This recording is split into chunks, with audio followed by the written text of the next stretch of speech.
সম্প্রতি বিশ্ব রাজনীতিতে কান পাতলে শোনা যায় একটাই কথা, ইরান ও আমেরিকার পরমাণু দ্বন্দ্ব। যুদ্ধ, সংঘাত সবকিছুর আয়োজন নিয়ে যেন বসে আছে এই পরমাণু দ্বন্দ্ব।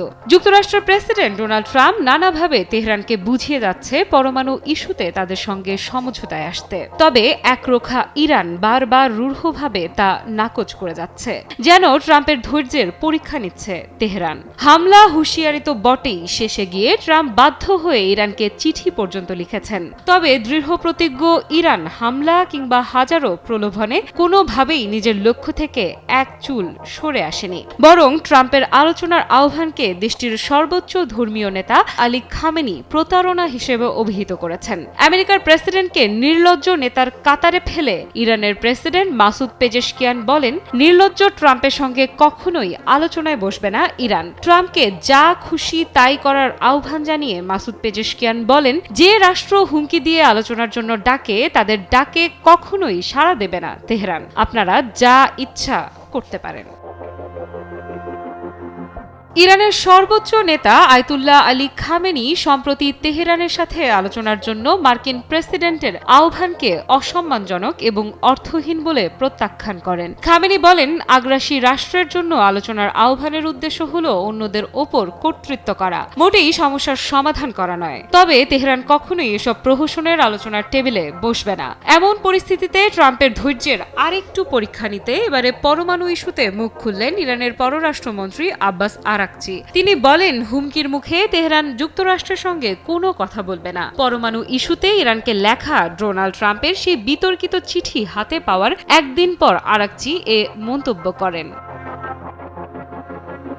শীর্ষ ইরানি কূটনীতিক আরাকচি সম্মান, প্রজ্ঞা ও সুবিধার নীতির অধীনে আলোচনার জন্য তেহরানের ইচ্ছার কথা পুনর্ব্যক্ত করেন। এর আগে আরাকচি জাতিসংঘের নিরাপত্তা পরিষদে যুক্তরাষ্ট্রকে ইঙ্গিত করে বলেন, একটি রুদ্ধদ্বার অধিবেশন আহ্বানের জন্য কিছু দেশের অনুরোধ অস্বাভাবিক ও অত্যন্ত উদ্বেগজনক। এই অনুরোধ সম্পূর্ণ নতুন এবং এটি সংশ্লিষ্ট দেশগুলোর উদ্দেশ্য সম্পর্কে গুরুতর সন্দেহের জন্ম দেয়। তেহরান আশা করে যে জাতিসংঘের নিরাপত্তা পরিষদ আন্তর্জাতিক শান্তি ও নিরাপত্তার ক্ষেত্রে তার দায়িত্ব যথাযথভাবে পালন করবে এবং কোনো রাজনৈতিক কৌশলের দ্বারা প্রভাবিত হবে না। ইরানের পারমাণবিক কর্মসূচি প্রসঙ্গে আরাকচি আবারও নিশ্চিত করেন যে তেহরান শান্তিপূর্ণ পারমাণবিক উন্নয়নে প্রতিশ্রুতিবদ্ধ এবং এ সংক্রান্ত আলোচনা চালিয়ে যাচ্ছে।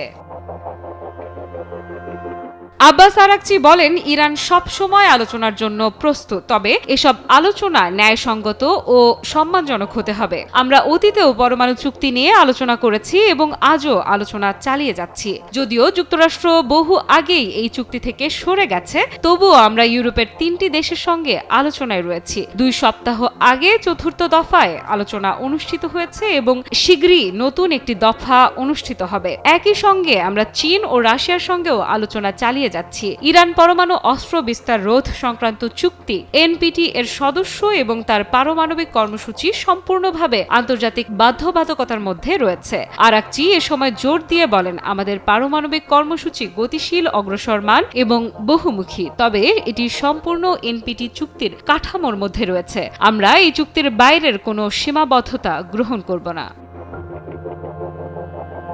সব মশার বিরুদ্ধে সুরক্ষা দিতে এলো বসুন্ধরা এক্সট্রিম অ্যারোসল, মশার বিরুদ্ধে এক্সট্রিম সুরক্ষা।